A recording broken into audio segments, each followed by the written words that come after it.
Começando mais um 4 quartos. Eu adoro essa música, então eu já vou dançando, né?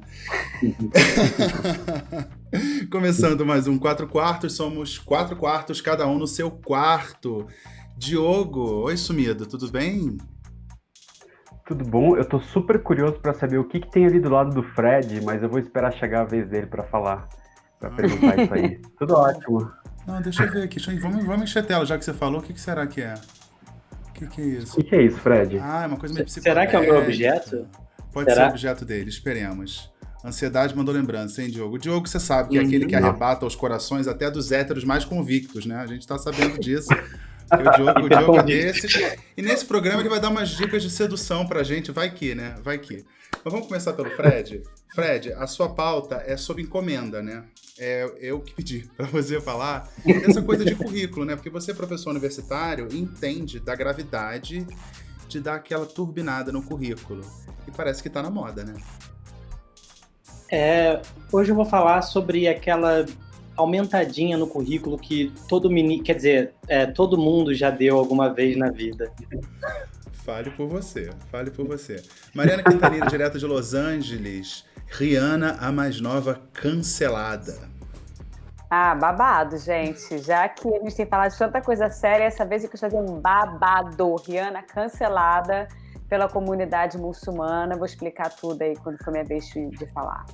E eu vou falar como os pacientes VIP podem atrapalhar a vida dos médicos, quando a política atrapalha a medicina. Na pandemia a gente viu isso acontecendo muito, e mais recentemente com o presidente Donald Trump. E Diogo, que é o nosso colírio da revista Capricho, você vai falar dos quadrinhos LGBTQI+. O que é isso? Então, foi uma cultura na década de 80 que super ajudou, né, a dar voz à comunidade, e aí queria retomar a história de um desses quadrinhos que teve uma importância histórica aí pra gente. É isso, esse é o 4 quartos, 4 amigos reunidos, tema livre, sem censura, e pra Mariana e pro Diogo eu tô sabendo com direito a Beat Night. E eu vou rodar a vinheta pra gente começar a conversar.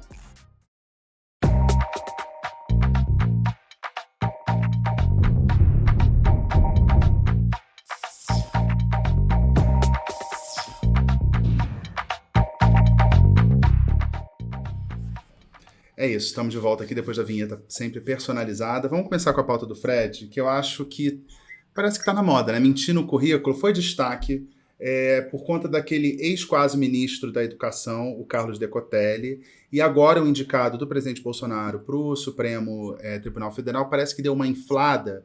Ele disse que foi um erro de tradução. Eu não vou entrar no mérito, mesmo porque parece que essa coisa de mentir no currículo é uma coisa ambidestra, né? Tá na esquerda, tá na direita. Eu lembro do caso da Dilma, que disse que tinha um doutorado, sem ter entregue a tese de mestrado. Ela conseguiu essa habilidade, essa façanha, né? Mas isso não impediu ela, Fred, de, por exemplo, concorrer à presidência 2 vezes e ganhar. Como jornalista, a palavra mentira, o Diogo acho que vai concordar comigo, é uma coisa meio pesada, né? Falar mentira é uma coisa muito pesada. Mas parece que mentir no currículo virou um pecadilho ali.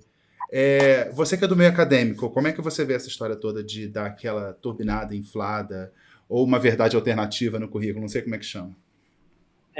A verdade é que mentir no currículo, em alguns contextos, é o que a gente chama de estratégia dominante, ou o ótimo.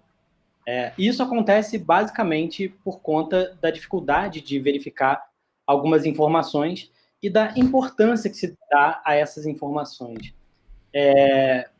Eu vou puxar aqui um autor que teve um trabalho bastante criticado, ou que teve bastante impacto, o Alex Marcoux. Em 2006, ele publicou um texto em que ele diz que contar mentirinhas no currículo pode até ser bacana, não faz tão mal. E o que basicamente ele diz? Ele fala que o jogo de contratação é uma coisa similar ao que a gente chama de dilema dos prisioneiros. Uhum. Ele evoca um apanhado teórico de teoria dos jogos para tratar das razões pelas quais as pessoas mentem nos seus currículos e por que algumas informações são mais sensíveis, outras são menos sensíveis. Em alguns casos, ok mentir, em outros casos, nem tão ok mentir. Teoria dos jogos, não sei se vocês lembram daquele filme Uma Mente Brilhante, é um filme bem bacana, que trata da história do John Nash, que é um matemático brilhante, economista brilhante, e ela se propõe, basicamente, a tentar explicar comportamentos estratégicos, explicar por que pessoas mentem, por que e quando pessoas mentem, e que de forma elas vão se comportar em relação à traição, em relação à cooperação, em relação ao conflito, de forma geral. Uma teoria assim, desenvolvida pela galera que trabalhava no Departamento de Estado na década de 50, ali nos Estados Unidos, né? E especialmente esse dilema, que a gente chama de dilema dos prisioneiros, ele foi pensado justamente para esse contexto, para um contexto de traição e de cooperação. Posso interromper? À vontade. Você está passando pano para quem mente no currículo? É bacana isso, porque eu estou tentando explicar quem Frederico mente no currículo. É isso mesmo? No mundo ideal, então o Alex Marcou, ele fala basicamente isso, assim, no mundo ideal, a gente não deve nunca passar pano para quem mente no currículo. Só que o problema é que no mundo real, as pessoas mentem nos seus currículos. E aí a grande questão está em conseguir identificar os dispositivos adequados para impedir que elas façam isso em momentos que elas não podem fazer isso. Ou seja, em momentos que quem está contratando ou quem está selecionando precisa da informação verificada. Precisa que aquela informação seja crucial. O pós-doutorado não é crucial para um ministro do STF. Na verdade, nem formado em direito, ele precisaria ser para ser indicado. A ministra Damares certamente faria jus a essa indicação, por exemplo, porque ela é douta, já que ela é mestre douta, dado que ela foi, assim, indicada por Deus. Então, os critérios já seriam suficientes, de acordo com a nossa Constituição, para ela ser indicada. Mas eu vou voltar, então, um pouco para essa história de teoria dos jogos e como que isso pode, de alguma maneira, explicar por que pessoas cooperam, por que pessoas não cooperam em dados momentos. Você coloca... Hoje eu não tenho gráfico.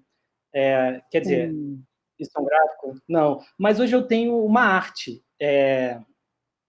Uma arte que, evidentemente, não me garante o mesmo status da Ana de artista extraordinário, mas é uma arte que eu tirei de um site que, enfim, organizou um pouco essa história de uma maneira que, graficamente, fica bem bacana de ver.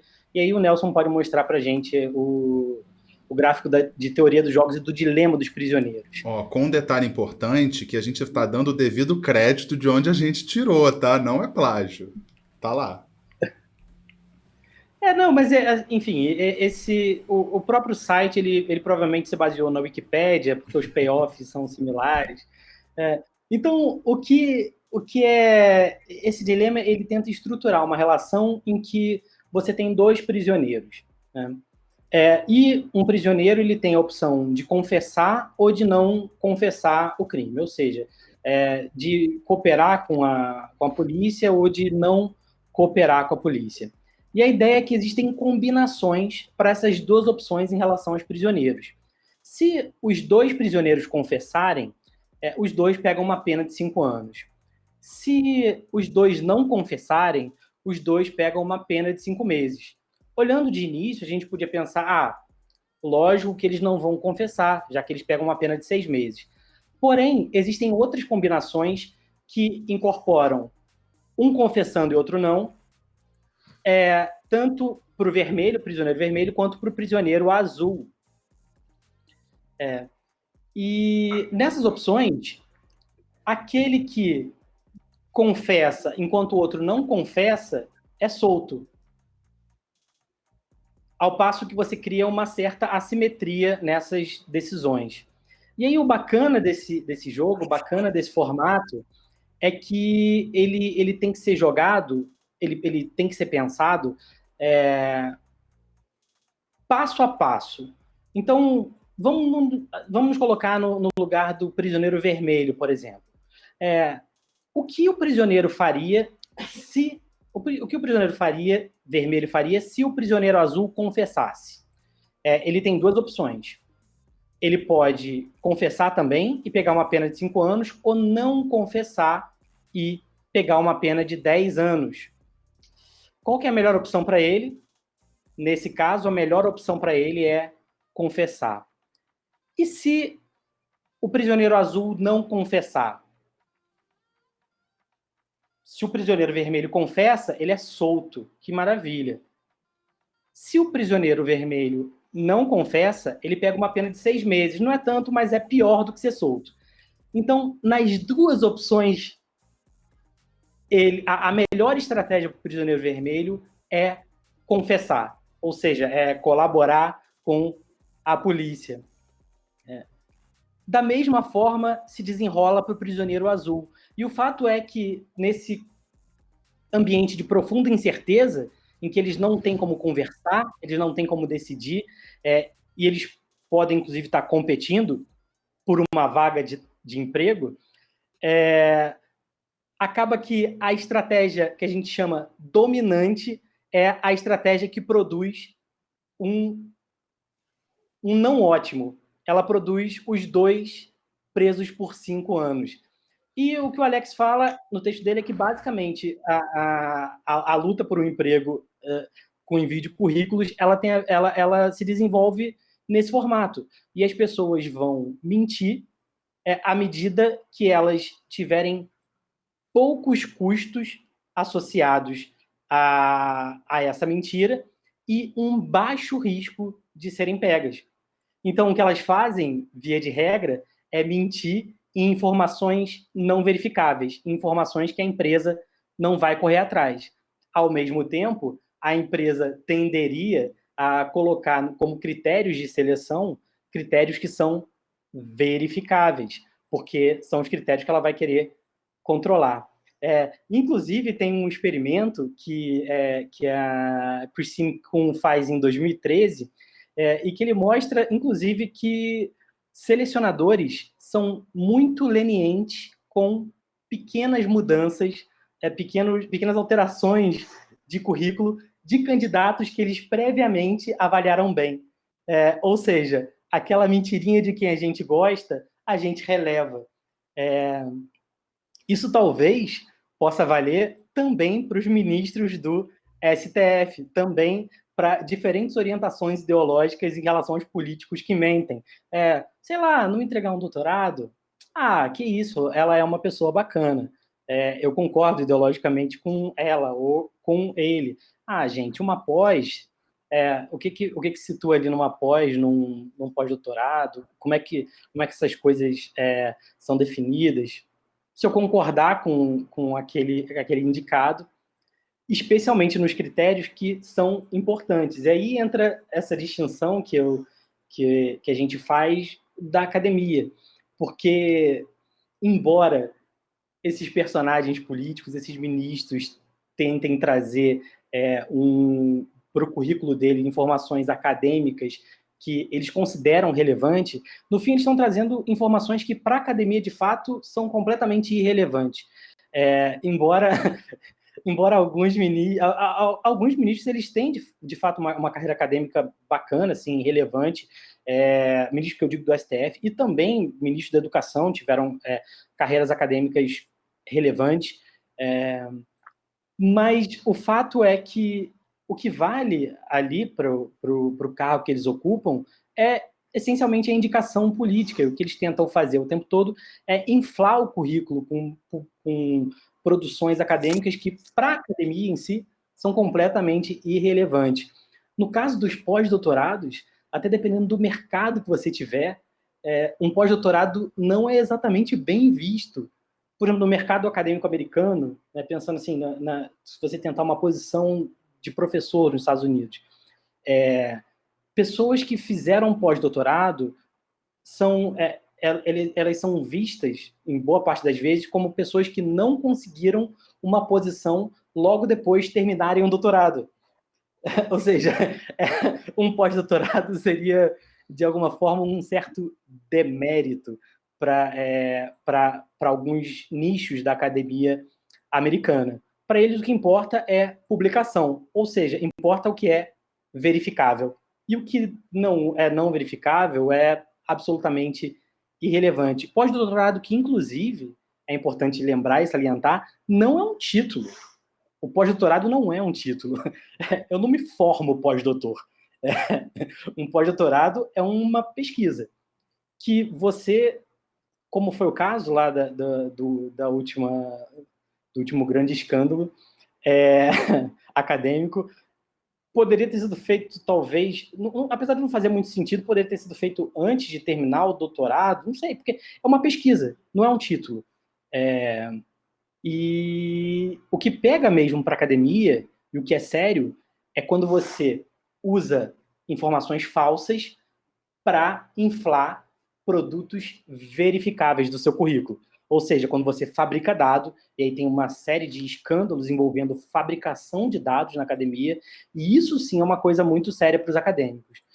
Agora, fez pós-doutorado, não fez pós-doutorado, para a gente não é tão importante, mas talvez para quem gosta do ministro indicado, seja bom saber que ele fez, e para quem não gosta, seja melhor ainda, como mostram os autores que eu citei, saber que ele não fez. Não, você falou tem aquela frase clássica, né? Me engana que eu gosto. Nesse caso, assim, eu gosto, então me engana. É isso? Exatamente isso. Tem uma coisa que você falou que é engraçado, do cara que é mal visto se for fazer pós-doutorado, porque quer dizer que ele não conseguiu emprego. Acontece isso, eu já ouvi casos com concurseiro. O cara é concurseiro, o cara foi tentando concurso,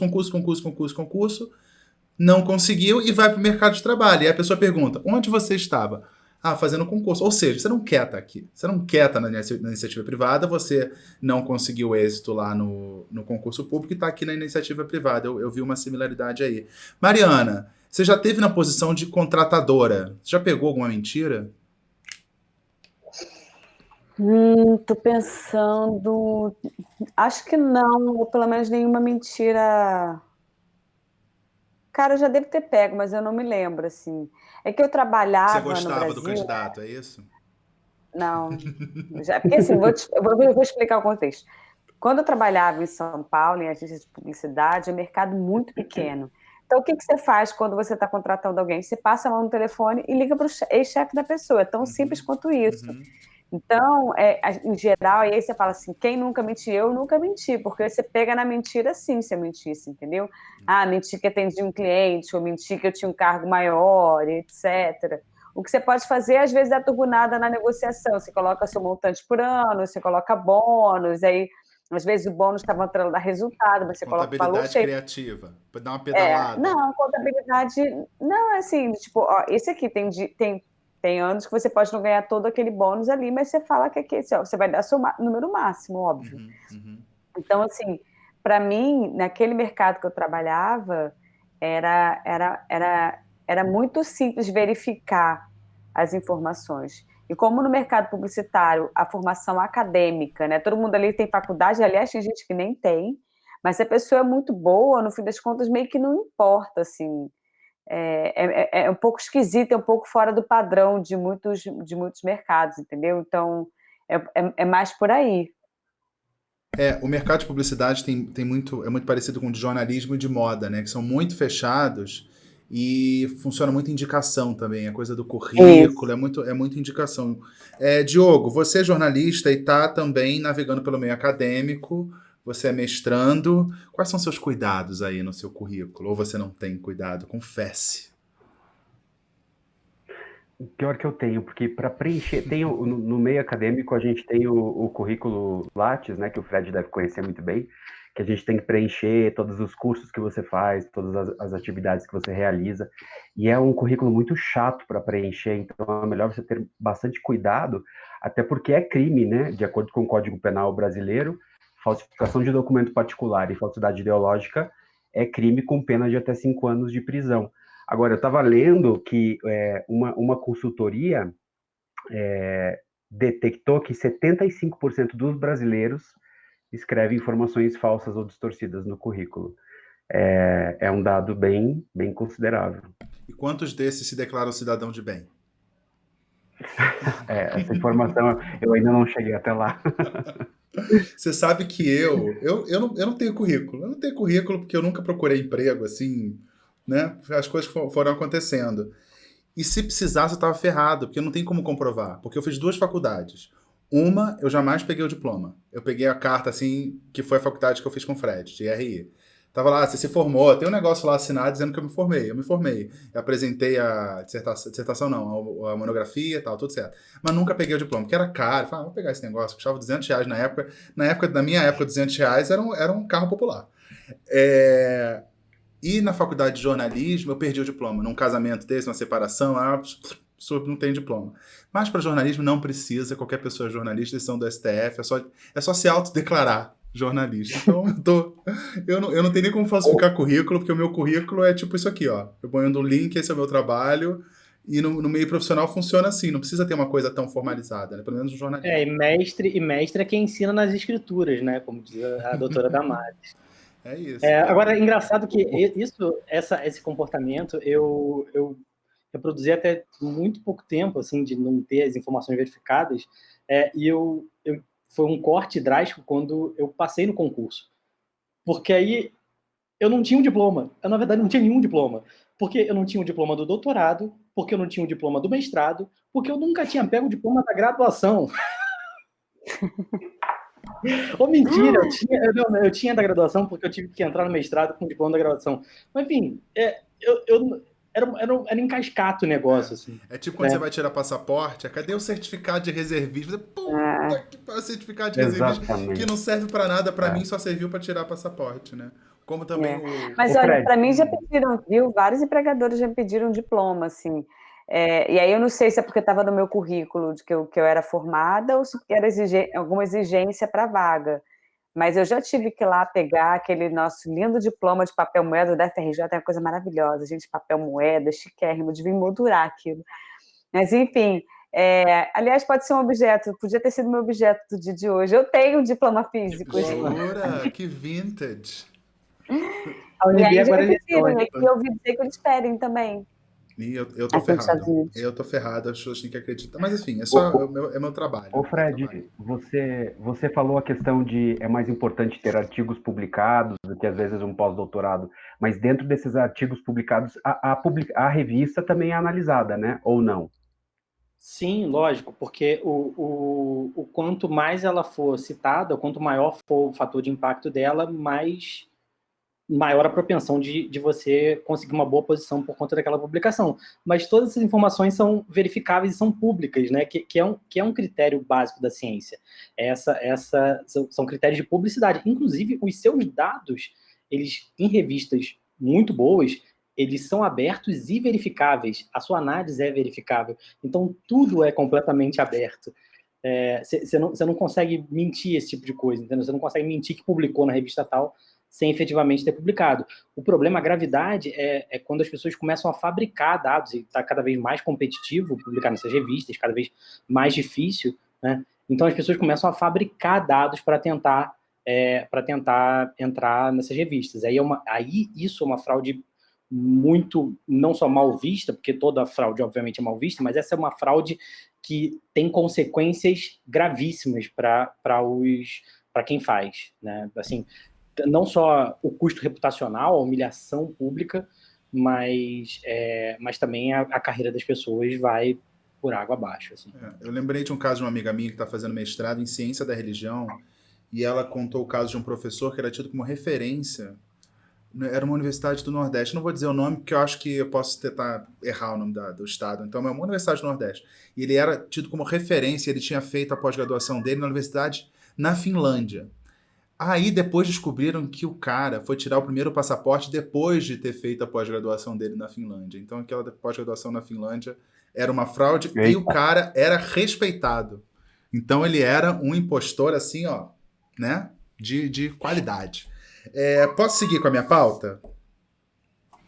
Sim, senhor. Algum comentário? Tá, eu vou falar. Eu tava lendo, tem um site que eu gosto muito que se chama The Conversation, que é um site que traz textos que são de estudos acadêmicos, mas eles traduzem assim para a linguagem de pessoas que não são acadêmicas.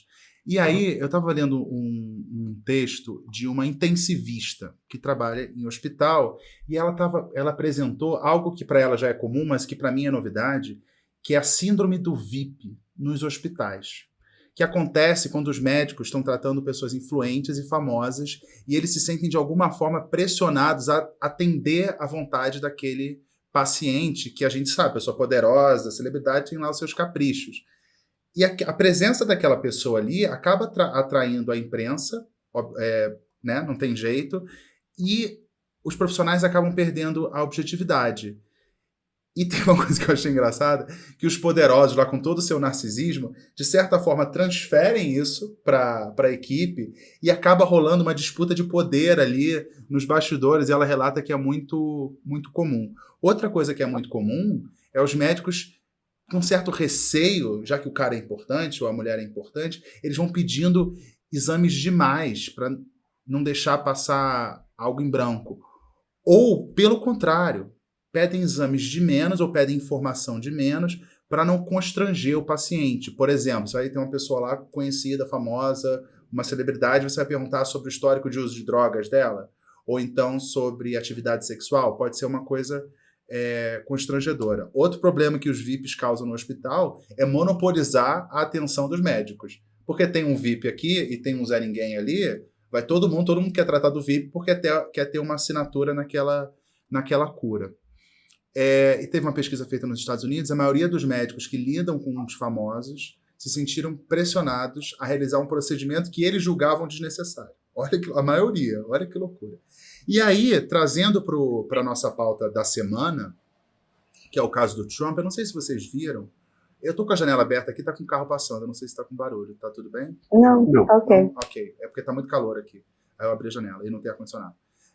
O caso do Trump, né, que testou positivo para Covid, e teve lá uma coletiva dos médicos em frente ao hospital, uma junta lá, todo mundo bonitinho, engomadinho.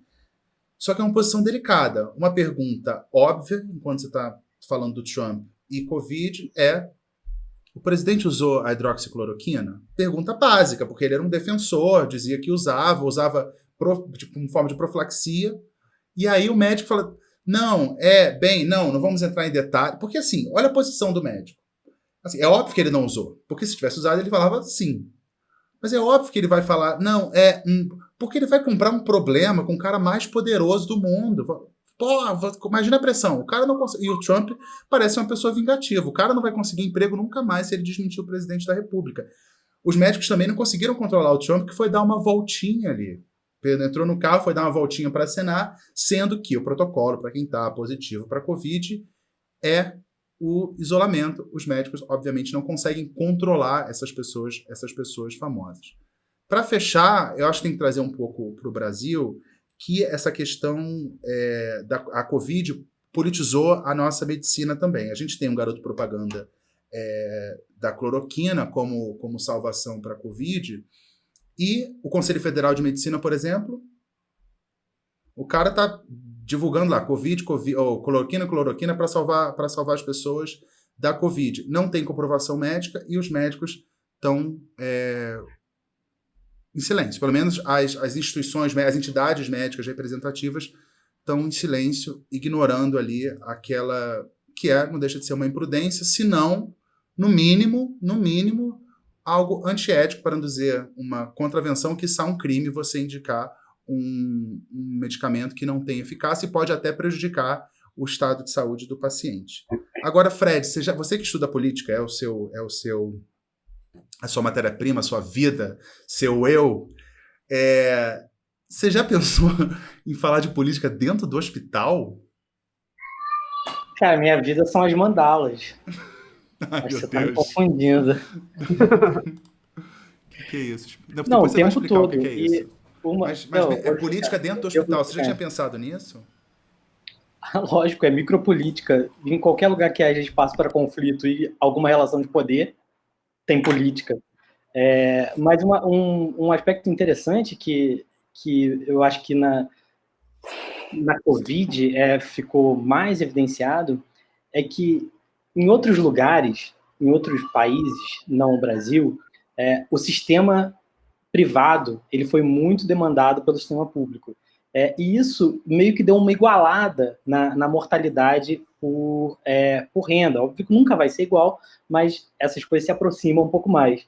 Ao passo que no Brasil, esse fosso se agigantou mais do que a nossa desigualdade já existente. Por conta. Você tá rindo por quê? Eu rio de nervoso. É o jeito que eu tenho para falar. Na verdade, eu normalmente rio quando eu tô em situações de nervosismo extremo, eu rio, porque assim, é bizarro. Então, na verdade, eu tô rindo da nossa tragédia cotidiana, entendeu? Tá bom. Que é isso.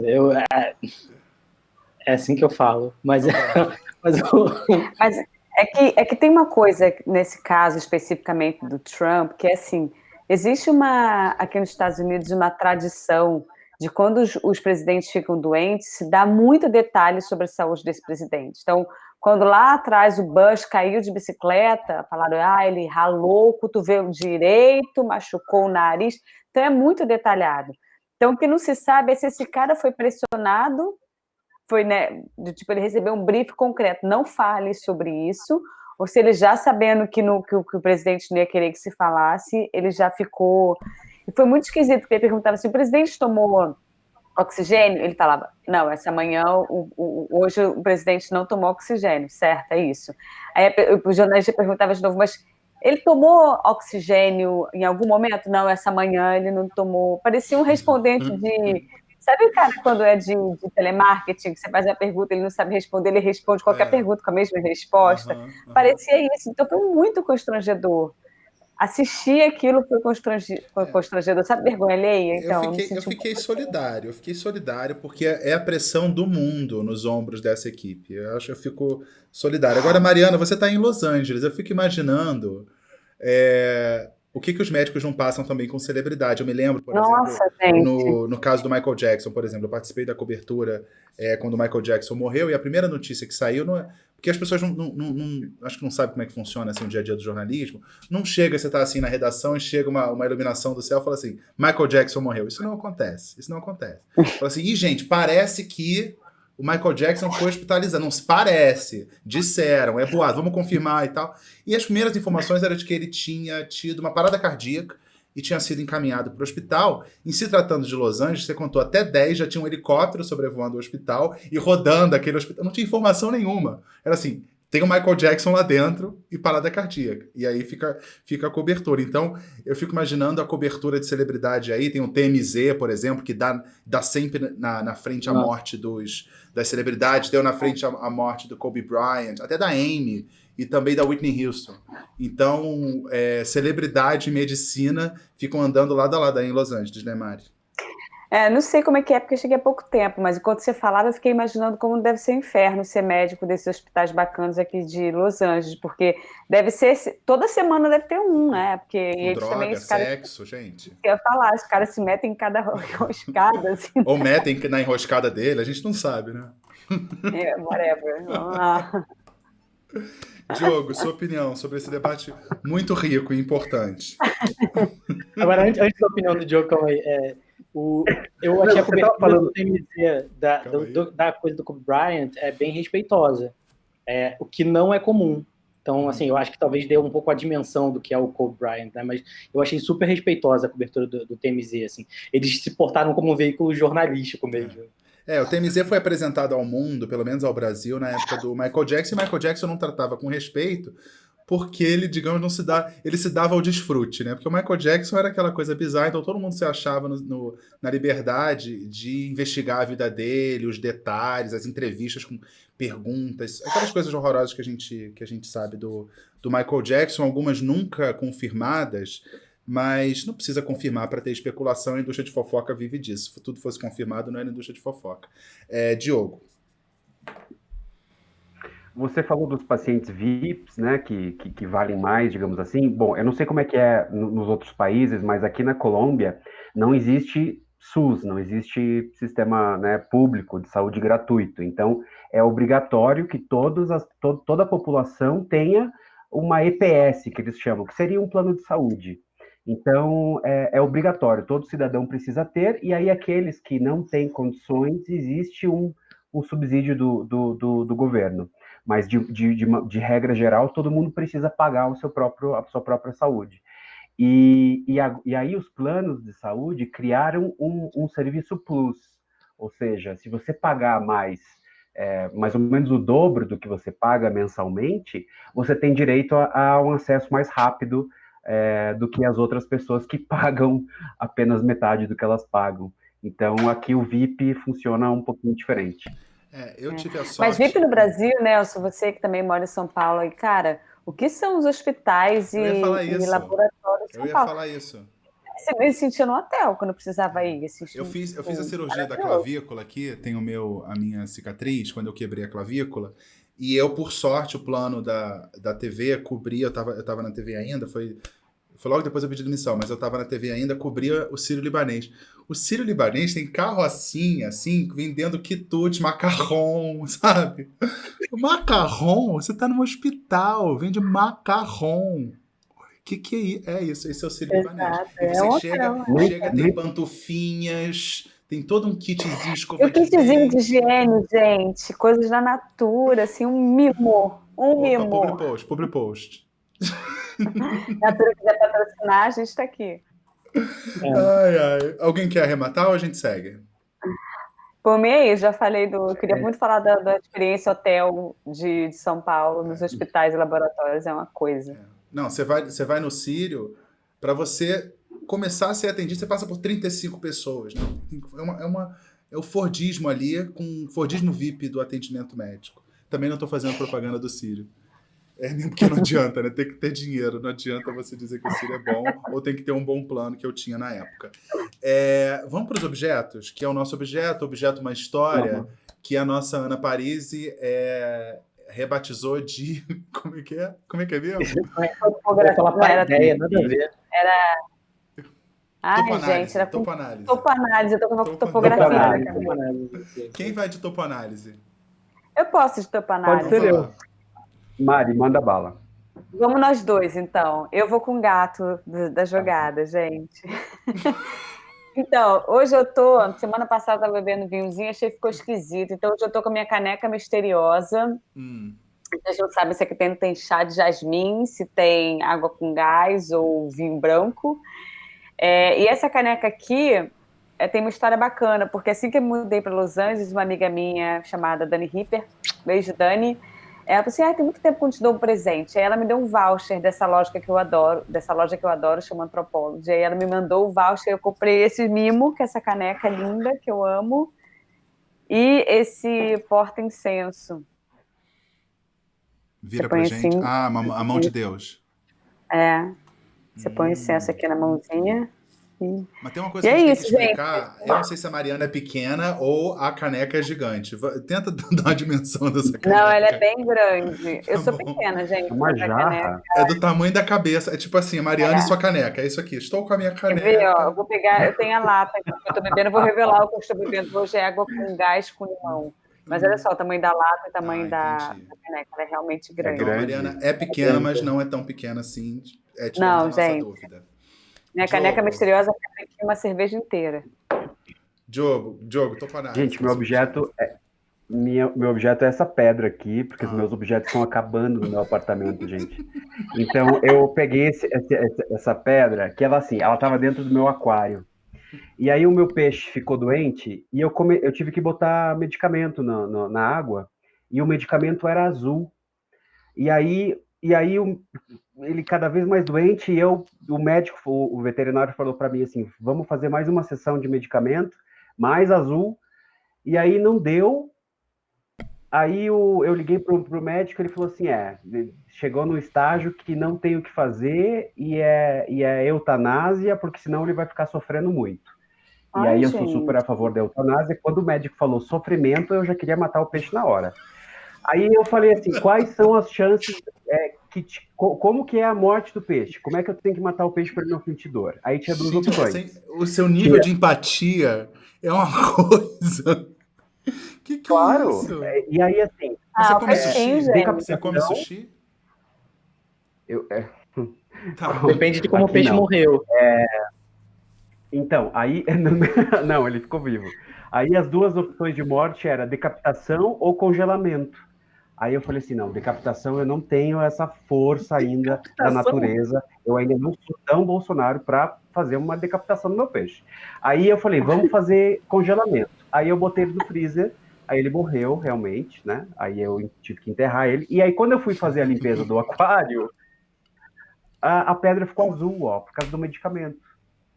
E aí eu achei tão bonito, agora virou meu Deixa, item de deixa eu decoração. encher tela. Enfim. Mostra, sobe um pouquinho pra gente Ah, ver. ficou tipo uma lembrança do peixinho. Tinha nome, Tá peixinho? bonito. Papacito. Papacito. A história só melhora, gente. Papacito. Morreu, tadinho, mas eu enterrei ele ali do ladinho, ele fica do meu lado o dia inteiro. Ah, você enterrou dentro de casa, no Oh. vaso? E ele era azul, Então agora ficou azul. Entendi. Boa, gostei do objeto hoje. Tá bom. Agora, Minuto o de que silêncio? eu achei estranho, né? O que eu achei estranho antes do Minuto de Silêncio foi o Diogo, com tamanha empatia, não ter aguardado que a ciência produzisse um método para reviver os peixes congelados. Ou seja, falhou Ai, é aí, mesmo. falhou aí, Puta, Fred, eu devia falhou ter te aí ligado. nessa história. Então, assim, eu acho É que faltou um tipo pouco de congelar o cordão empatia, né? umbilical, lembra que se fazia antigamente? Enfim, Das a hipocrisia, né? Mas eu plantei um girassol no vaso que ele tá enterrado. Aí ele vai florescer. Gente, é muito poético. Não. É muita poesia. Nunca uma pedra Ele foi tão converteu mais poética. um hétero colombiano. agora. Converteu mais um hétero com essa declaração. Gente, depois vocês não sabem porque ele é gato. Porque olha esta alma, cara. Maravilhoso. A gente não sabe se Chega aí, tão galera. convicto quanto do comentário anterior, mas Vamos lá. Falando em polêmica, Mari, vai com a sua, que você vai de Rihanna cancelada porque aquela história de não sabe brincar, não brinca, né? É isso? Bom, vamos lá, vamos do início, assim. O que aconteceu? Rihanna, super polêmica, diva, ri, maravilhosa. Eu curto a Rihanna. Não sei cantar todas as músicas dela, mas eu gosto da figura, assim. E ela lançou um novo show na sexta-feira, na Amazon Prime, que chama Savage X Fenty. Na verdade, esse nome é o nome da marca de lingerie dela. Eu não sabia, mas Fenty é um dos sobrenomes da Rihanna.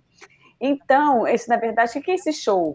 Ela, esperta do jeito que fez um show de, sei lá, 1h30, que é uma mistura entre um grande clipe, um desfile de moda, e mostra o backstage dela lá, porque ela assina a coleção. Então, mostra o processo um pouco criativo dela como estilista. E aí, assim, show mesmo, tem um monte de gente famosa, a Cara Delevingne, a Demi Moore, a Paris Hilton, essa galera toda tá lá, rappers e gente famosa. E aí, Nelson, dá para soltar as imagens aí? Só explicando que a gente pode rodar o clipe, senão o YouTube trava a gente. Eu peguei uns frames do clipe, ali a Paris Hilton, tá rodando aí, só pra gente ter uma ideia da cara do clipe. Quem quiser ver o clipe, tá disponível aqui no YouTube. E o que é legal desse clipe, assim, que ela foi bem elogiada assim que foi lançado, pela diversidade, sabe? Então vocês vão ver muitas pessoas negras, homens e mulheres, mulheres trans, então inclusive até algumas atrizes daquela série que o Diogo a gente sempre fala, Pose, estão lá. E muito legal, porque tinha muitos corpos gordos, assim, de homens e de mulheres. Então, imagina, quando você pensa em lingerie, você pensa lá naquelas angels da Victoria's Secret, que são todas magras, Gisele Bündchen, etc. Então, você vê uma mulher gorda, de lingerie, fio dental, renda, sexy, dançando de um jeito absolutamente potente, né? Que a gente também tem aquela imagem na cabeça do gordo que não consegue usar o corpo. Cara, assim, dá um tilt tão bacana na cabeça, assim, a gente está tão não acostumada a ver isso. Eu achei muito legal. Isso foi na sexta, eu vi no fim de semana, um monte de gente falando, Rihanna, maravilhosa, inclusão. Mas na segunda começou essa polêmica. Por quê? Numa das músicas do show, pensa que é como se fosse um desfile, toda hora tem uma música, as músicas nem sempre são dela. Então, numa dessas horas, aparece uma mixagem que tem um hadith. E o que é um hadith? Um hadith é um texto sagrado do Islã, que, na verdade, são coleções, eu não sei como que eu vou poder explicar. Ele reúne as palavras e os atos do profeta, que é o homem mais nobre que já pisou aqui na Terra. Exato. Então, é o registro de palavras e ações do profeta Maomé, não é do Corão, mas são textos que complementam o Corão. Então, pensa que uma religião onde a mulher precisa se cobrir e cobrir o cabelo, tinha uma parte de um texto sagrado, numa música mixada, com mulheres dançando de lingerie, super ousado, etc.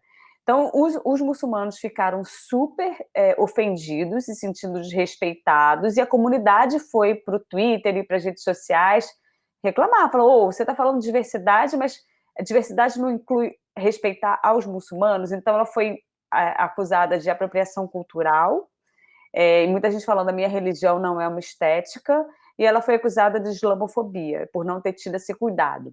E aí aquela polêmica toda, a produtora que fez a mixagem da música, ela falou assim, eu não sabia que era um texto sagrado, eu tirei esse sample da internet de um baile funk, achei até curioso que ela usou baile funk em português mesmo, mas aí as pessoas começaram a falar assim, calma, o nome da música é Doom, que é perseguição, perseguido, né? Nelson, me dá um help aqui, é perseguido ou perseguição? Enfim. Condenado, né? É, uma coisa assim, e o nome do trecho tirado do Hadith é Doomsday, que é Apocalipse. Então, eles falam, ou foi a pior das coincidências, ou ela está mentindo loucamente, entendeu? Então, ela saiu à frente, assumiu a culpa para tirar a Rihanna, né? Falou, não, foi culpa minha, a Rihanna não sabia, mas ao mesmo tempo era o show dela, ela poderia saber se tem alguma coisa numa língua que você não conhece. E aí ontem ela deu um pedido de desculpas, agradecendo a comunidade por ter apontado esse descuido, falando que ela ficou muito triste por magoar a comunidade, os irmãos e irmãs muçulmanas, como ela fala assim, até botei, traduzi e botei, eu não brinco com nenhum tipo de desrespeito a Deus ou qualquer religião, e por isso o uso da música no nosso projeto foi completamente responsável. Pausa, não sei se vocês lembram, mas enfim, em 2018, no Met Gala, ela estava vestida de papa. E uma outra coisa que as pessoas reclamaram muito, e aí a gente também tem essa imagem que eu separei, é que ela usou ela tem uma marca de maquiagem também que chama Fenty Beauty, e aí ela usa com uma certa frequência mulheres de hijab nos materiais dela, na comunicação dessa marca, e a comunidade muçulmana sempre gostou disso. Então, eles falam, você estava sendo fake, então? Você não está nem preocupado em saber o que você estava usando? Mas, enfim, ela pediu desculpa, né? Já aquelas desculpas na rede social, você vai ler os comentários, muita gente falando, que desculpa, você não podia ter feito isso. E aí outras pessoas falam, não, um dos valores dos muçulmanos é o perdão, a gente perdoa. E aí os fãs falando, nossa, diva, então aquela miscelânea de informação. E eu não sei o quanto, né, como é que essa história vai acabar, porque é muito recente, a gente está falando de uma coisa que aconteceu no início dessa semana. Mas um ponto que eu queria levantar para discutir aqui com vocês é o seguinte, religião e arte se misturam há muito tempo, né? A blasfêmia, vamos chamar assim, ela está presente na arte há muito tempo. Eu sou do time que acha o seguinte, se você faz uma coisa, a pessoa se sente respeitada, a pessoa que pode dizer se ela foi desrespeitada ou não. Então, as mulheres podem dizer quando alguma coisa desrespeita elas, os negros podem dizer quando eles se sentem ofendidos, e os muçulmanos é que tem que dizer se isso é desrespeitoso ou não eu. Então, isso posto, esse é o meu ponto, a partir desse princípio, tem uma outra questão envolvida nessa história, que é blasfêmia e arte. E aí eu vou dar 2 exemplos para vocês aqui, que assim, como pessoa criada no cristianismo, em colégio católico, frequentando a igreja católica a vida inteira, eu me sinto mais confortável de falar pelo ponto de vista cristão. E aí eu vou trazer 2 exemplos aqui. 88, Martin Scorsese lança A Última Tentação de Cristo, e teve reações absolutamente inflamadas, porque ele mostrava um Jesus mais humanizado, né, que estava lá struggling, né, com várias emoções, com medo, com angústia, com luxúria, e aí quando você junta sexo e religião, o negócio explode. Inclusive um cinema foi queimado em Paris enquanto passava esse filme, ninguém morreu, mas muitas pessoas ficaram feridas, algumas muito graves. Então esse é um que eu citaria aqui. E um outro que é um pouco paródia disso, no ano passado, não sei se vocês lembram do Porta dos Fundos, o especial de Natal, que era a Primeira Tentação de Cristo, o nome, que mostrava também de um jeito mais não convencional, vamos dizer assim, E eles também sofreram um atentado à bomba, né, de um cristão radical, não sei como que chama, uma pessoa que faz isso, mas enfim, a pessoa que se diz cristão radical jogou uma bomba lá na frente. Então, jogo isso para o debate, porque eu fiquei pensando de ontem para hoje no que pode, o que não pode, qual é o limite da arte, até onde arte e religião podem ou não se misturar, e até onde pode a rebeldia da arte, né? Quem começa? Eu sempre começo. Vai alguém começar aí. Bom, ela tá fazendo escola, né, com outros artistas, né, principalmente a Madonna, no Like a Prayer, causou um alvoroço, né? Mas aí também tem a Lady Gaga do Judas, o Born This Way é cheio de referências bíblicas, a John Osborne, entre outros, né? Mas, assim, eu acho que hoje a religião, pelo menos as mais conhecidas, elas são baseadas no medo. E a cultura tem total direito de abordar esse tipo de prática. Não se trata de, por exemplo, combater a liberdade de expressão. Se trata de falar sobre violência, sobre exclusão, sobre enriquecimento, sobre promessas infundadas. É isso que a cultura deve falar nesse tema, por exemplo, né? As pessoas têm direito a escolher uma religião, mas se essa religião oprime, se essa religião aprisiona um pensamento e muitas vezes vai contra as leis vigentes hoje, ela tem que ser exposta. Eu acho que a cultura talvez seja a melhor das formas para fazer isso. Fred? É incontrolável o fato de pessoas se sentirem mal, se sentirem ofendidas quando você, de alguma forma, confronta as ideias delas. Mas, essencialmente, você está confrontando ideias, criticando ideias, expondo ideias e não ridicularizando pessoas. Então, eu acho que esse seria basicamente o limite, assim. Mas, mesmo sendo respeitados esses limites, pessoas vão continuar se sentindo ofendidas, entendeu? A esquete do Porta dos Fundos, ela trata de uma ideia, ela não ridiculariza cristãos. Isso não impede, entretanto, que cristãos não se sintam ridicularizados, e mais do que isso, não impede que pessoas que, enfim, têm algum tipo de ressentimento ou de ódio usem isso como desculpa para fazer qualquer tipo de ato violento. Então, assim, eu acho que o Nelson já comentou isso algumas vezes, né? Vocês, assim, no programa passado, no programa retrasado, e eu acho que, assim, o limite é a ofensa a indivíduos específicos. A ridicularizar ideias, para mim, é a função primordial da arte e da arte como ferramenta política. Então, agora, é evidente que as manifestações políticas são de diversos contornos, inclusive as violentas fazem parte desse conjunto de manifestações políticas que estão no rol de manifestações existentes. Não significa que elas sejam aprováveis, não significa que elas sejam bacanas, muito menos que elas estejam dentro da lei, né? Mas tem um ponto disso, né? Vai, depois eu falo. Não, ele Não, falou é que tem um ponto só nisso. Vai. É tipo Chaves, né? É que tem um ponto nisso que, assim, a Madonna foi intencional, Martin Scorsese foi intencional. O que me parece aqui ter sido, não sei se um acidente ou pelo menos alguma coisa não era a intenção mexer ou desconstruir alguma ideia. Foi um sample de alguma coisa que se tirou de algum lugar e colocou numa música e não ficou claro se tinha intenção ou não, se foi um descuido, eles falam que é um descuido. E aí, para mim, se foi um descuido, aí tem uma questão. Porque no mundo onde a gente está, onde inclusão é tão importante, onde está todo mundo tão exposto, você ter esse tipo de descuido, para mim, é complicado, sabe? Não? Mas aí não tem a questão do direito autoral também, Mari? Porque para você usar um trecho de um baile funk, você precisa se informar sobre direito autoral e a fonte daquela informação, daquela arte, né? Que até onde entendo essa história de música de samples, existem bancos na internet onde você consegue pegar, entendeu? Eu não sei se foi daí, eu nunca produzi música, mas até onde eu entenda, ela falou que tirou de um banco na internet de samples, de baile funk.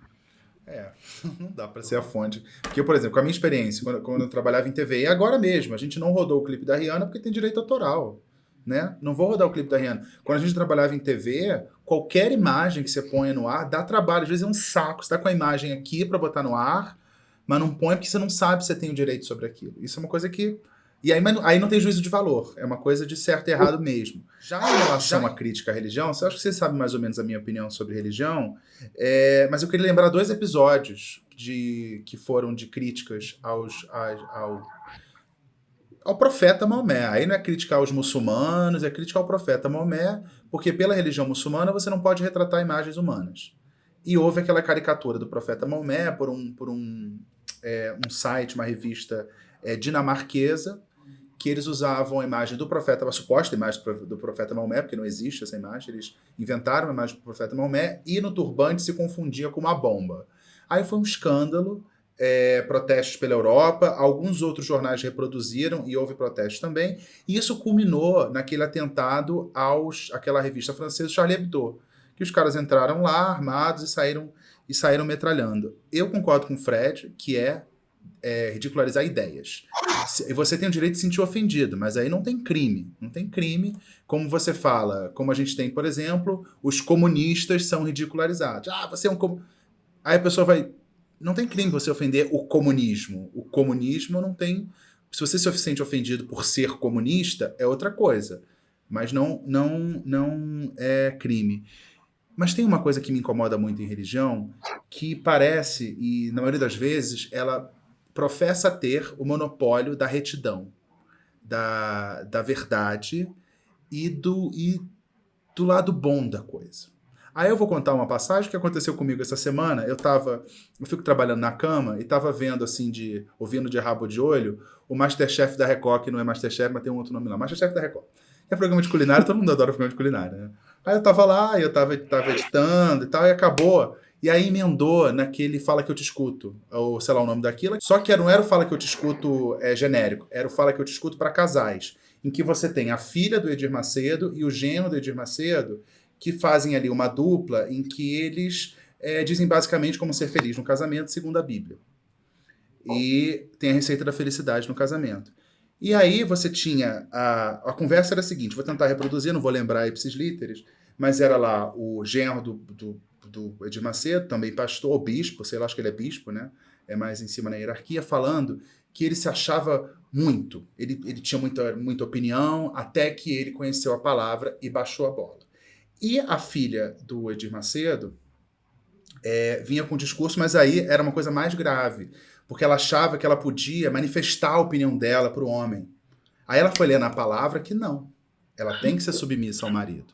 Aí, diante de um discurso desse, você vai lá e critica e se sente, ainda mais para uma mulher, né? Se sente revoltada, aí a pessoa vai lá e puxa a carteirinha da intolerância religiosa. Assim, o seu discurso é ofensivo, o seu discurso separa homens e mulheres e dá papéis determinados ali na Idade do Bronze, você quer impor isso no século XXI. Aí quando você critica, parece que você foi o primeiro a atacar. Mas aí eu vou jogar pro Diogo, e é um pepino para ele, que eu falei que não é crime você blasfemar. Blasfemar não é crime no Brasil. Em países como a Arábia Saudita, você pode ser condenado à pena de morte por blasfemar. No Irã também, mas não vivemos nesse país, pelo menos por enquanto. Gilead pode estar ali na frente, mas por enquanto não chegou. Mas qual é o limite, você que entende direitos humanos, Diogo, dessa mera crítica que foi feita pela Rihanna, que foi feita pelos cartoons lá do Profeta Maomé, ou que eu fiz aqui em relação a essa cartilha de como ter um casamento perfeito da Igreja Universal, e a intolerância religiosa? Porque a intolerância religiosa também, pelo menos na nossa legislação, está tipificado como crime de racismo, inclusive, assim como LGBTfobia, xenofobia e tal, e misoginia. A intolerância religiosa entra ali e foi incluída na lei de racismo. O que você pensa sobre isso? Nas convenções internacionais de direitos humanos, esse tema ele ainda é confuso, porque ao mesmo tempo que você tem a liberdade de expressão, você tem o direito a ter uma religião. E esses dois temas se confundem em muitos discursos e em muitos ataques. As pessoas ainda elas não entenderam o real significado de liberdade de expressão, ou seja, o meu discurso pode ser feito até onde vai a liberdade do outro. Esses temas eles ainda são muito como é que eu posso dizer? Eles não são muito detalhados nas convenções. Eu acredito que deveria existir um estudo mais apropriado a respeito disso, porque se confunde muito esses dois discursos.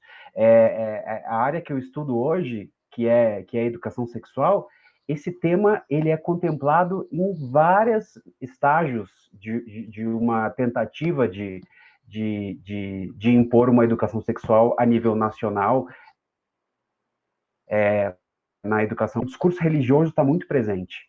Eu, sinceramente, assim, não sei como te responder de acordo com uma saída eficaz, mas eu acho que esse tema devia ser muito mais estudado por profissionais da área.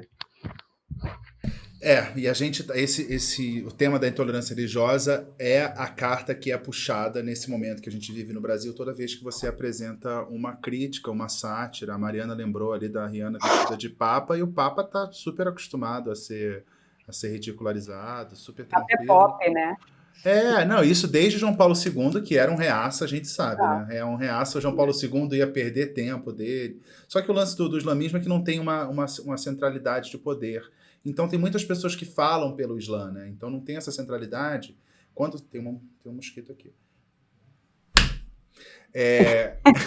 Não consigo prestar atenção. Eutanásia. Pode, mosquito? Tudo bem, então cisco no meu olho agora há pouco. Quem foi que mandou esse mosquito?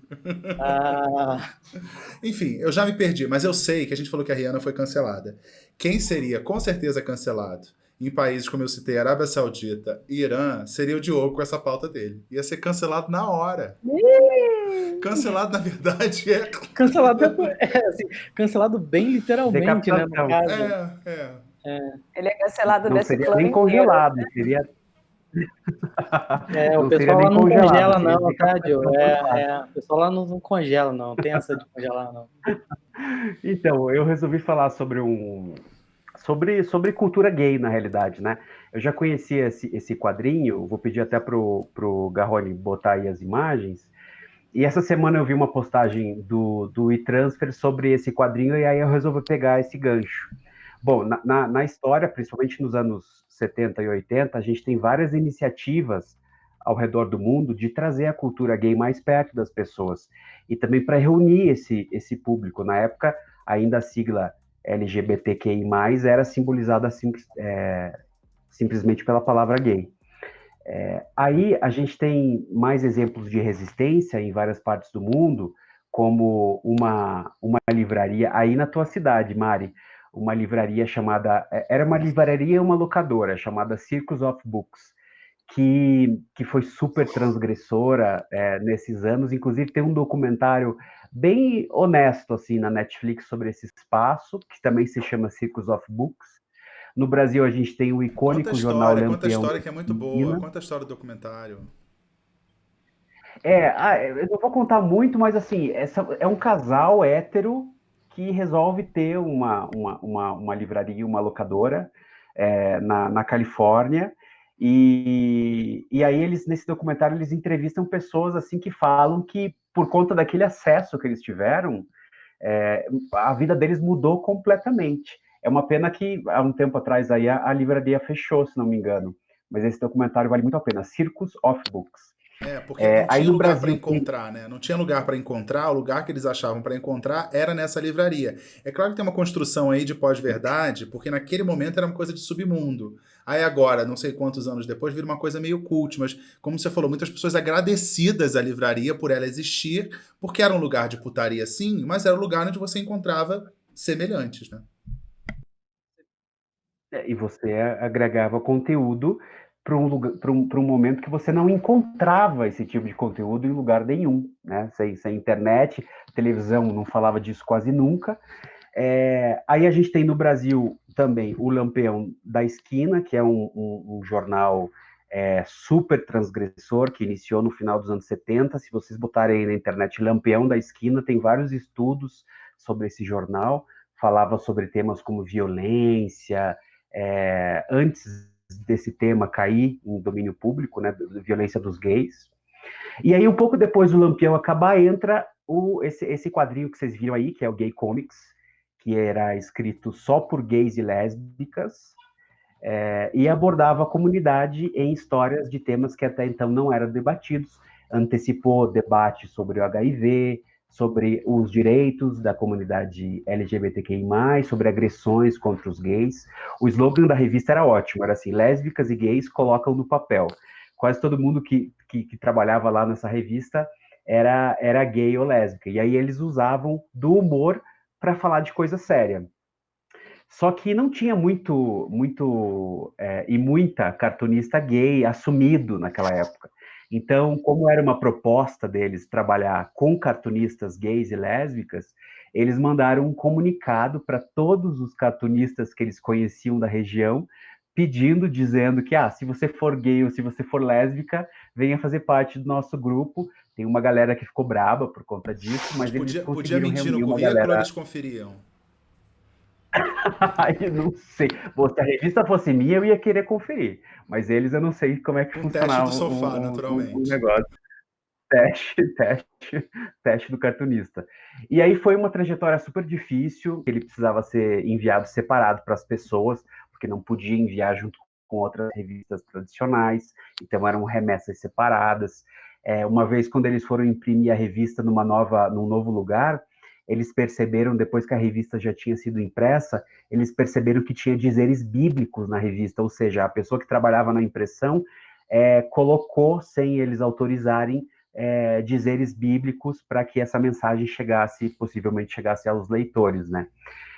E se você parar para pensar, esse gibi, ele acabou na segunda metade da década de 90, então eles vivenciaram e tentaram trabalhar esse tema com humor até nos períodos mais difíceis, que foi a epidemia do HIV, quando muita gente morria, pois não tinha medicação, e havia uma campanha de culpar os gays por essa doença, né? Hoje essa acusação vem de algumas partes religiosas, aí negacionistas, mas por parte da ciência, essa já é uma questão ultrapassada há bastante tempo. Bom, essa revista teve vários editores ao longo da existência, e teve um editor que se chamava Robert Triple. Ele explicou a revista, o conceito da revista, de uma maneira bem simples. Ele dizia assim, que tudo que eu sei sobre a Gay Comics é que ela foi feita para iluminar as coisas em momentos assustadores. E esse é sempre o papel da arte. Eu acho que esse tema complementa um pouco o tema que a Mari trouxe hoje para a gente. E aí, 30 anos depois da existência dessa revista, você tem uma tentativa de censurar um quadrinho com um beijo gay na Bienal do Livro, essa tentativa foi feita pela Prefeitura do Rio. Aí a gente pensa, putz, teve avanço nesses 30 anos, né? A Gay Comics contribuiu de alguma maneira? Claro que contribuiu, claro que teve. Há hoje uma tentativa de cerceamento disso tudo. E é nossa função não deixar que isso avance. Então, até como sugestão aí para as pessoas que assistem o canal, eu queria deixar 3 sugestões de canais no YouTube, já que a gente está no YouTube, de canais do YouTube que tem informação relevante tanto para a comunidade LGBTQI+, como para todo mundo, que eu acho que esse tipo de cultura ele tem que ser disseminado, principalmente nesses períodos em que a gente anda com uma tentativa de negação dos nossos direitos, né? O primeiro deles é um canal que eu adoro, que é uma drag chamada Bianca Della Fancy, que ela é uma drag que faz umas maquiagens maravilhosas, ela entrevista pessoas enquanto ela vai fazendo a maquiagem, e eles falam sobre direito dos homossexuais, dos transexuais e etc. É um canal bem bacana, se chama Bianca Della Fancy. O outro é de um rapaz chamado Luca Scarpelli, e ele conta o dia a dia de um trans. Inclusive, ele dá algumas dicas para as pessoas que nunca conviveram com ou com uma trans, que tipo de coisa é bacana perguntar, que tipo de coisa não é bacana perguntar, né? Tem gente que sempre quer falar assim, como que era o teu nome de batismo? Pô, o meu nome é o que eu quero hoje, né? É o que eu sou hoje. Vamos esquecer o que era naquele período em que eu não me identificava. E o último canal que eu queria sugerir é um canal que eu sou muito fã, que é da Luísa Marilac, aquela que ficou famosa pelos bons drinks. Nesse canal, ela mostra assim, a realidade nua e crua de quem de quem é trans ou de quem é travesti, e ela fala da realidade tanto no Brasil quanto na Europa, que ela trabalhou lá esse período. Vale muito a pena. E eu gosto muito da Luísa porque ela tem o dom de rir de si mesma. E eu acho que quando você atinge isso, é o ápice de qualquer ser humano. Enfim, é mais ou menos isso que eu tinha para falar hoje. Ligar aqui. Eu acho muito legal que você tenha citado esses canais. Não, primeiro eu tenho que falar aqui que você se denunciou. Você falou assim, bota aí na internet, como se a gente não tivesse na internet. Mas depois você se redimiu, falando, já que a gente está no YouTube, isso aí revela um pouco da idade, né? Bota aí na internet. Estamos na internet. Mas, falando É sério, verdade. eu gostei dos canais que você citou, porque o que eu vejo, e até me incomoda muito, que os conteúdos voltados para o público LGBT, mas principalmente os gays, é muita coisa de humor, o que é ótimo, mais voltado para a celebridade diva pop. O que, por exemplo, é uma coisa com a qual eu não me identifico de jeito nenhum. Eu acho um saco ficar acompanhando. Lançou a música tal, ela traiu não sei o que, você viu a roupa. Eu acho um saco. Eu acho um saco. Nesse sentido, um canal que eu gosto muito e que trata de humor, mas traz muita informação, e o principal é a informação, é a Rita Von Hunt, que eu acho o máximo, que é uma drag queen com um estilo de pin-up comunista. Coisas que não cabem, mas nela cabe, e ela leva com humor e consegue passar ideias complexas. Ela leva a escola de Frankfurt, ela fala de Marcuse, sabe? Ela fala de coisas que Karl Marx que ela chama de tio Carlinho, né? É tranquilo. Mas ela consegue passar com humor, com um jeito especial que só ela tem, um conteúdo super denso. E é um canal que eu indico, já que você falou de indicação de canal. A Rita é meu crush. É uma pena que ela só gosta de homem com mais de 1,80 e eu tenho menos, então não tenho chance. Quanto você tem de altura? 1,72. 172. Viu aí, seguidores?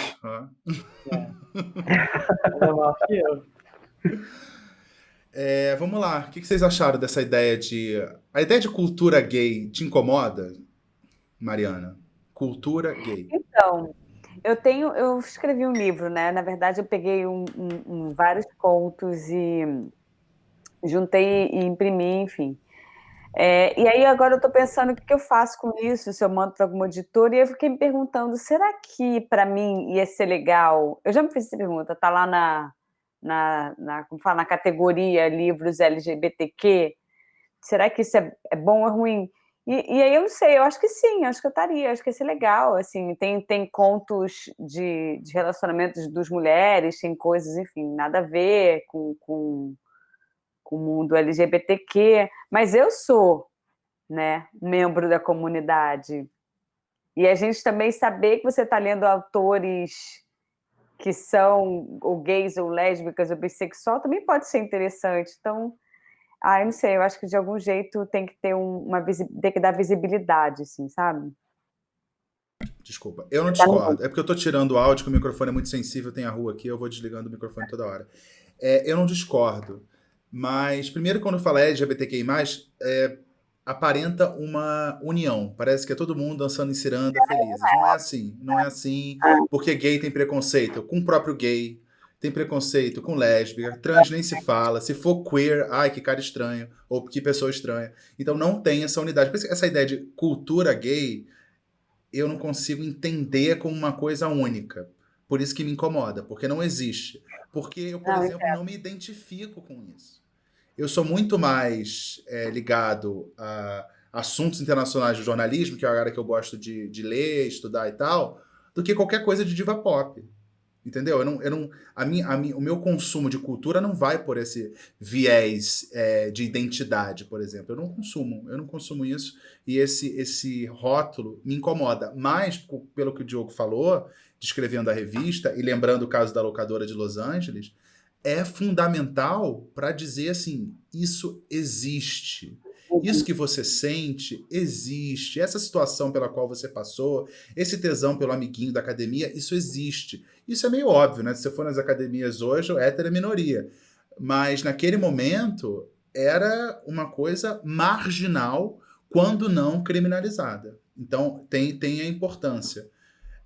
Mas eu queria só fazer essa ressalva do termo cultura gay. Eu concordo super, mas é por isso que eu falo assim, por onde a gente procura se a gente quer ler alguma coisa com mais identificação? Porque talvez tenham outros homens gays como você.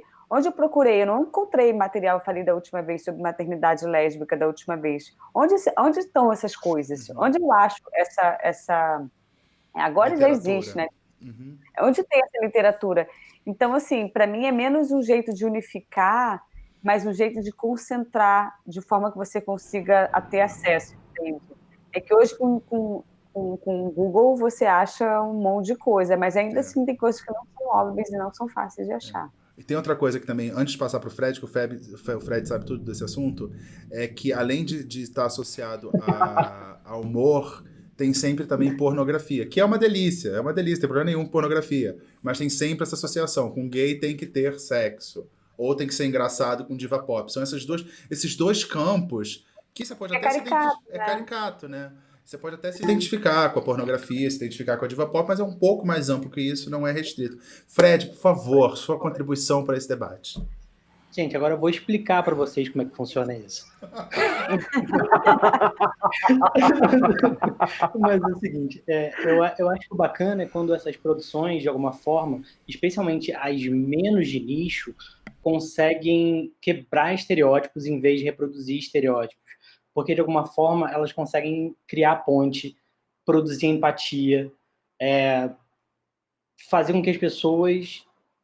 dar visibilidade para as pessoas, o que é diferente, mas obviamente que tem produções que são mais de nicho, que eu acho que foi o que a Mari falou, assim, que você sente menos falta, que tratam de temas muito específicos de um determinado universo, né? Agora, eu acho que o bacana é quando as produções que têm maior alcance, elas conseguem ser mais quebradoras de estereótipos, quebrando a corrente, para gerar pontes, assim, para criar pontes que de alguma forma produzem empatia, né? Que as pessoas consigam, no fim, ter tanta empatia quanto o Diogo tinha com o peixe dele. Eu espero que mais empatia, por favor, do que com o peixe. Pelo menos, eu estou trabalhando comigo. Gente, mas ele parou de sofrer. Mas, assim, por exemplo, o que eu quero dizer com cultura gay, por exemplo, esses dias o canal da Bianca Della Fance, ela resolveu fazer fazer um quadro lá que ela imita, ela faz a maquiagem referenciando outra pessoa gay que fez diferença na nossa história. Aí ela resolveu fazer sobre a Lacraia. Vocês se lembram da Lacraia? Vai Lacraia. E ela, enquanto ela fazia a maquiagem, ela ia falando tudo que a Lacraia conquistou na imprensa, no Brasil, não sei o quê, porque foi na década de 90, era uma bicha preta que aparecia na televisão como ela queria, dançando como ela queria, e que o povo abriu os braços para ela. E aí ela papel de freak show, era freak show, vamos agora trazer aqui uma girafa, era isso. Não era assim, Lacraia, o que você acha? Lacraia não achava, Lacraia só ficava... É isso que eu acho que na cultura em geral, o gay, ou pelo menos nesse momento entrava como essa coisa caricata. Só que o curioso é que se a gente pensar... tem uma frase famosa do Roberto Marinho, durante a ditadura, que queriam fechar a redação, alguma coisa assim, a ditadura foi para cima da redação. Aí ele falava assim, você cuida dos seus comunistas, eu cuido dos meus, falando da redação de jornalismo. Se você fosse levar isso para a produção, para o Projac, não tinha Projac naquela época, como é que você faz cultura de massa sem gay? Não tem. Arte sem gay? Não tem. Moda não tem. Então, assim, eles têm um protagonismo velado. E naquele momento eles entravam como uma coisa acessória e freak show, como eu disse, Circo dos Horrores, mesmo tendo um protagonismo ali nos bastidores, toda aquela concepção podia ser toda feita por um gay, mas até mesmo o gay que estava cuidando daquele produto usava um gay estereotipado para representar isso. Então, para Lacraia pode ter sido bom e tal, mas ajuda a estigmatizar. Mas tem uma coisa aqui que eu acho assim, que você vê, essas pessoas às vezes elas não eram nem vistas, tudo bem que ninguém perguntava a opinião dela, mas acho que o que a Lacraia fez é mostrar que aquela existência estava ali, sabe? Que existem outras pessoas desse jeito, que gostam de dançar daquele jeito, que gostam de rebolar daquele jeito, de ter o cabelo descolorido. Aí eu acho que é o que eu estava falando Aí dos ficava corpos um cara gordos, falando, vai assim. lacrar, vai lacrar. Ele obedecendo a Não, um tudo sujeito. bem, não, beleza, eu concordo contigo, mas eu acho que só o fato dessas pessoas terem visibilidade, algum tipo de visibilidade, já é um passo. E aí eu volto para a história do que eu estava falando do clipe, das pessoas gordas. Assim, a gente não está acostumado a ver gente gorda de lingerie dançando. E a gente precisa se acostumar. Ele fez isso. Agora a gente já está vendo várias marcas de lingerie, de absorventes, colocando corpos normais, que não são sarados, para mostrar até, porque tem uma questão de identificação. Então, eu não sei, acho que às vezes são passos Não, lentos mesmo. que eu acho sempre importante, o jornalismo tem uma culpa nisso. Por exemplo, você vai fazer uma cobertura de uma tragédia, caiu a casa, derrubou tudo, a pessoa perdeu. Aí chega o repórter e fala assim, o que você está sentindo? Não fala assim, oi, dá licença, o que você pensa sobre isso? Aí a pessoa pode falar assim, eu tô puto com o governador, porque o governador prometeu... Não, esse espaço não tem. Ela fala assim, eu perdi tudo, na minha vida não tem... A pessoa não pensa. Então eu acho importante você incluir com pensamento. E pode ser um pensamento até meio truncado, meio estranho, mas é pensamento. As pessoas pensam. E a gente tende... Eu acho que a Lacraia é o exemplo do personagem que tem na Record, que é o anão. O anão da Record é uma coisa para divertir. Ninguém sabe. Aí, o anão é casado, o anão tem filho. Assim, caraca, é uma pessoa. Então, a gente evoluiu, mas em algumas categorias são pessoas que só existem, ou só sentem, ou só dançam, não pensam. Eu acho importante sempre ouvir o que a pessoa pensa. Pode ser estranho, como o Diogo falou da Luísa Marilac, ela pode causar um desconforto ali. Mas e daí? É o que ela pensa, é o que ela vê, e deixa a pessoa pensar assim e viver assim. E a paz mundial. E viva o peixe, papacito. É isso. Eu acho que tudo é um processo. Sim. Sei lá. Só que às vezes é um processo mais kafkiano que a gente não entende muito o que está acontecendo. É um processo com muitas idas e vindas, assim, esse é o problema, né? Então, de vez em quando é bom, eu nunca uso essa tela fechada aqui, aparece aqui minhas redes sociais, você pode seguir aqui nas redes sociais, eu sempre... Porque como eu fico apertando o botão, eu nunca ponho eu sozinho aqui, porque senão eu me confundo, e eu prefiro deixar essa telinha aqui com todo mundo e com os nomezinhos entrando. Vocês gostaram do nomezinho entrando? Assim? Eu adorei. Tasquérrimo.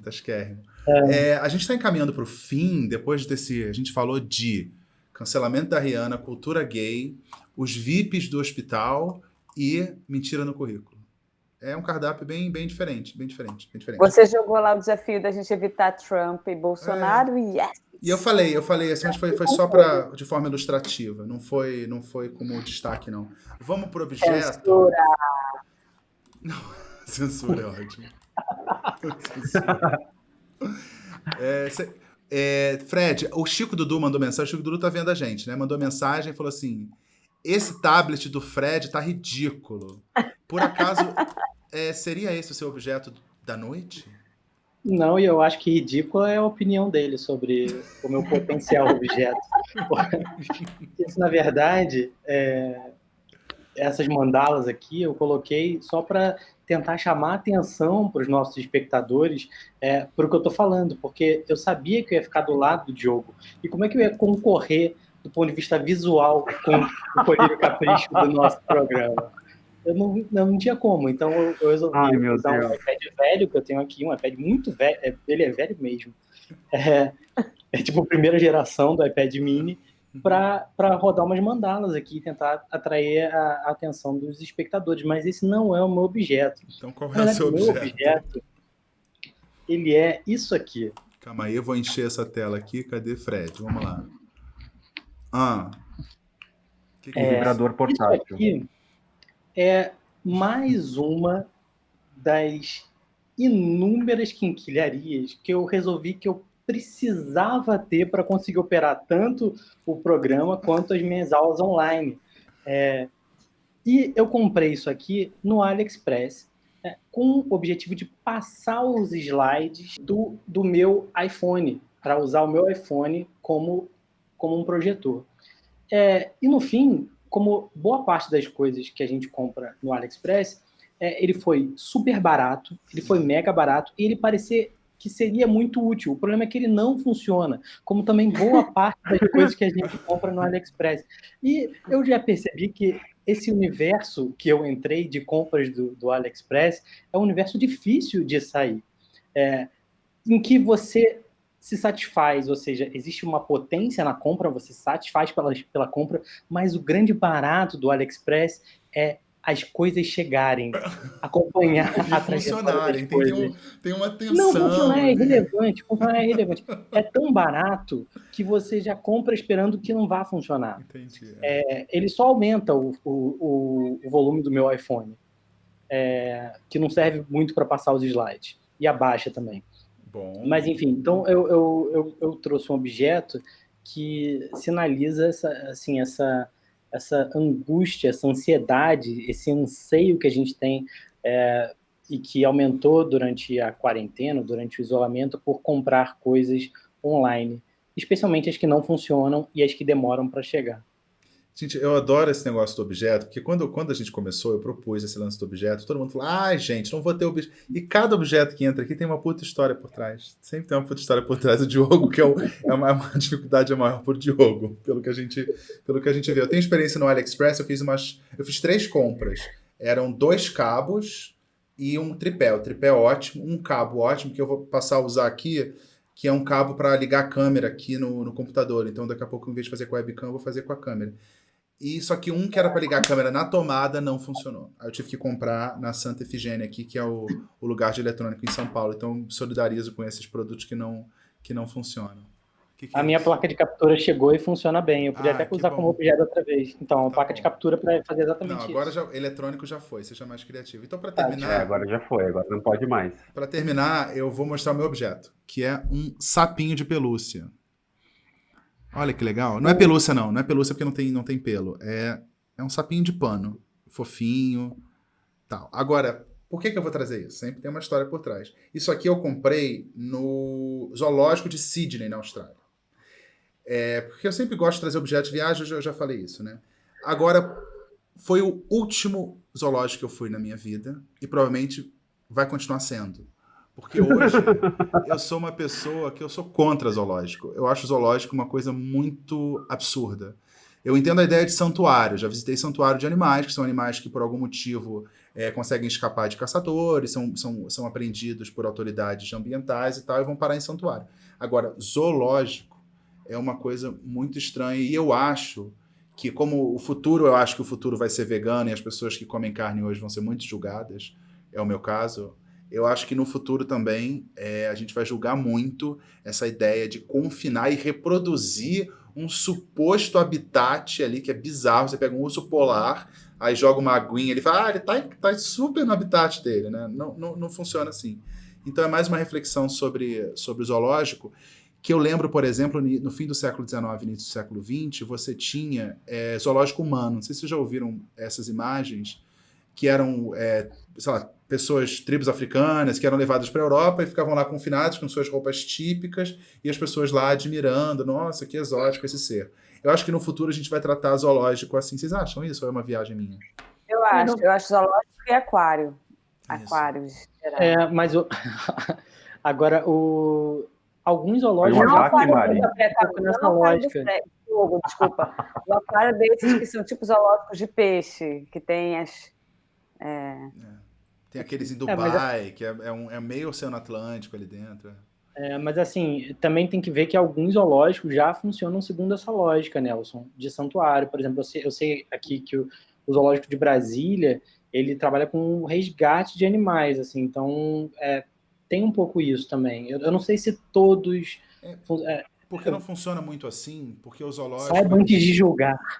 Não, é porque o zoológico tem uma premissa da diversidade de animais. O santuário é quem chegar, chegou. O zoológico tem que ter um pouquinho de cada coisa, passear pelo mundo, e é uma coisa meio estranha. Eu sei que eles tentam pegar animais que já foram reproduzidos em cativeiro, pega um leão daqui, joga pra lá pra cruzar e tal. Ou que iam ser sacrificados. Mas eu acho meio... elefante na África, uma coisa assim. É meio absurdo, porque eu acho que o controle não é muito rígido, como era em circo. Acabou o animal em circo. Animal em circo era uma coisa bizarra, eu me lembro. Mas, por exemplo... Eu levei as crianças no de San Diego aqui, né? Que é um puta de um parque, etc. Eu fui, eles amaram, mas eu fiquei desconfortável, assim, fiquei pensando, eu dei uma pesquisada, parece ser um zoológico mais contemporâneo, desses que se preocupam, mas mesmo assim eu me senti um pouco desconfortável, assim. Eu tenho esse desconforto e não pretendo ir a zoológico nunca mais na minha vida. É isso, o 4 Quartos está chegando ao fim. Vamos para a despedida ou tem algum comentário final? Não, sem comentários. Então vamos primeiro... Assim, a minha dica é não mintam no currículo, a menos que você pense em ser ministro algum dia. Aí depende, aí talvez. Tá certo. Vamos começar por Los Angeles. Mariana Quintanilha, sua despedida. Ai, gente, mais um dia, dessa vez com o tema bafo. Espero trazer outros temas bafos. Tenho aqui na manga especial para você, Nelson, da próxima vez que a gente estiver na mesa juntos. Me aguarde. Já vai ser horóscopo. Vai ser horóscopo. E eu tenho um tema para o Chico. Quando o Chico estiver aqui, eu tenho um tema para compartilhar com o Chico que tem a ver com o universo militar, ele é de família militar. Quero conversar com ele sobre isso. E eu tenho um tema para falar com a Ana. Quase falei hoje, mas aí tá tudo ligado. Ninguém tem tema pro Fred, ninguém quer participação do Fred, mas tudo bem. Vamos pra despedida. Não, por isso que eu trouxe minha mandala, entendeu? Porque aí relaxante. Eu me autocompleto, exatamente, eu me autocompleto. Vocês não precisam... Vamos lá. Colírio da Capricho, Diogo, direto de Bogotá. Um beijo para todo mundo. Confiram os canais que eu falei aí e vamos compartilhar esse conteúdo, porque quanto mais pessoas tiverem acesso... Tem um filme, né? Tem a história do Harvey Milk, que tem um momento da história dele que ele fala assim, vocês precisam... ele faz parte de um comitê eleitoral e aí ele quer começar a falar das causas gays, né? E ele pede para todas as pessoas que são gays e que fazem parte da campanha dele ligarem para os familiares, para as pessoas que amam, para dizer, eu sou gay, você conhece um gay, você tem um gay na família. Então acho que a cultura gay precisa entrar mais nas famílias brasileiras. É isso. Tem uma coisa para falar em relação a isso, Fred? Quer falar uma coisa pra gente? Não, gente, veio vocês tudo que eu tinha que ensinar sobre a questão. Tá bom. Eu acho que tá suficiente. Eu só recomendo que vocês... Já estou me despedindo? Não? Tá se despedindo. Então, recomendar a vocês que assistam o filme que eu citei, Uma Mente Brilhante, tendo como foco a figura do John Nash, que é maravilhoso. É uma revisita bacana, um filme interessante, uma perspectiva diferente. E sobre o currículo já falei, beleza, valeu. Já cortei pra mim. Você ótimo, perfeito, eu devia ter feito exatamente. E eu me despeço com 2 dicas cabotinas. Estreou minha coluna lá no canal do professor Leandro Carnal, em que eu respondo a pergunta: a imprensa pode ser neutra? Existe imprensa neutra? Onde vive o que come? E também a coluna do Garrone, meu vídeo já está no ar, em que eu tento responder a pergunta se o Brasil é Ocidente. Fred, o Brasil é Ocidente, Fred? Pergunta pro Chico, ele que sabe dessas coisas. Ok, então eu tento responder essa pergunta e dali eu vou viajar na minha coluna, pirei assim, falando sobre equívocos e conceitos que as pessoas acham que são universais, mas na verdade não são. São conceitos que só elas têm e acham que o mundo inteiro pensa assim, o mundo inteiro não pensa assim. É uma viagem lisérgica que eu fiz na minha coluna e fica aqui o convite, o 4 Quartos vai ficando por aqui, a gente se vê na semana que vem. Semana que vem eu estarei em outro cenário, porque vai entrar em obra isso aqui. Eu estarei em outro cenário, mas eu tenho isso aqui, que é a minha mini porta, então isso aqui, o cenário vai estar... minha mini porta vai estar representada, onde estiver essa mini porta, tem 4 Quartos, tem coluna do Garrone. Então é isso, a gente fica por aqui. É isso. Quem vai chamar a vinheta? Eu vou chamar a vinheta. Chama a vinheta, Garrone. Tchau.